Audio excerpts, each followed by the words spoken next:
Portland Mayor Keith Wilson has published his latest budget proposal as the city of Portland is facing a $93 million budget shortfall. Fox 12's Spencer Schott was able to ask the mayor about how the city would make up the difference. He joins us now live with the plan. Spencer.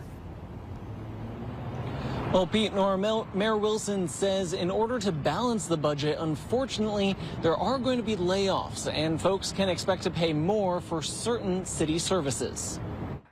Mayor Keith Wilson was elected on the promise of ending unsheltered homelessness, and his 2025-26 budget reflects that goal.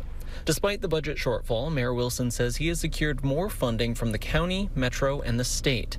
The funds will be used to continue to utilize 800 beds of temporary alternative shelter sites, add up to 1,500 shelter beds in the city by December, and hire 10 new outreach workers. Every dollar we spend on unsheltered homelessness must restore the quality of life, reduce the burden on our public safety system, and unlock Portland's true economic potential, given our current fiscal situation. While the homeless issue will be getting more money and one-time funds, other city departments are facing cuts, including Wilson's. The mayor's office will have a 12% budget cut. Other departments like Parks and Rec will face layoffs. In his meetings with the press on Monday, Mayor Wilson confirmed more than 100 positions will be cut, but noted that reducing jobs, building hours, and selling underused equipment, the city will be able to maintain funding for youth programming, including community centers like the one in St. John's, sponsor sports programs, and the Sun School and other summer activities. And while the budget does not propose any new taxes, other services will become more expensive for Portlanders. Mayor Wilson is proposing to increase fees for city parking, water utilities, and resume charging for leaf cleanup and increase fees on ride shares and short-term rentals.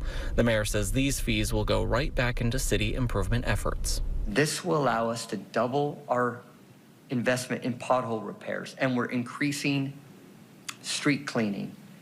We're increasing graffiti removal, and we're going to tow more derelict RVs and abandoned cars. Now, the mayor's budget proposal also includes putting a cap on overtime for first responders. Today, when I asked him if that was even feasible, he said it is.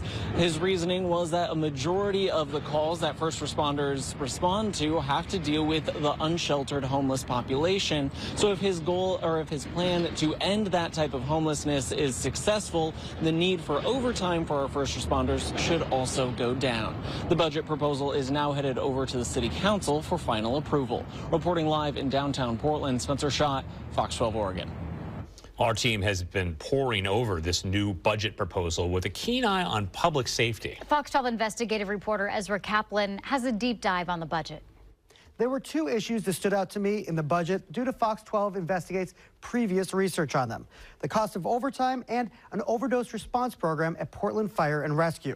Our report found that in just 1 year, Portland Fire and Rescue and the police department spent over $50 million in overtime. The leaders of both agencies say that it's primarily because of staffing shortages.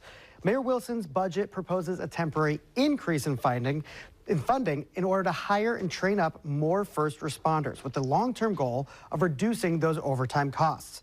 Now, the overdose response program at Portland Fire and Rescue is called CHAT, and it has struggled with inconsistent funding from its inception. Wilson's budget proposal will allow for the program to expand with a goal of freeing up firefighters and ambulances while specialized teams deal with health issues that can be often resolved on the streets. Additionally, the new budget will expand the Portland Street Response Program, adding 14 positions and expanding the operating hours. That will cost about $2 million, or a 23% increase from their current budget. Reporting in studio, Ezra Kaplan, Fox 12 Oregon.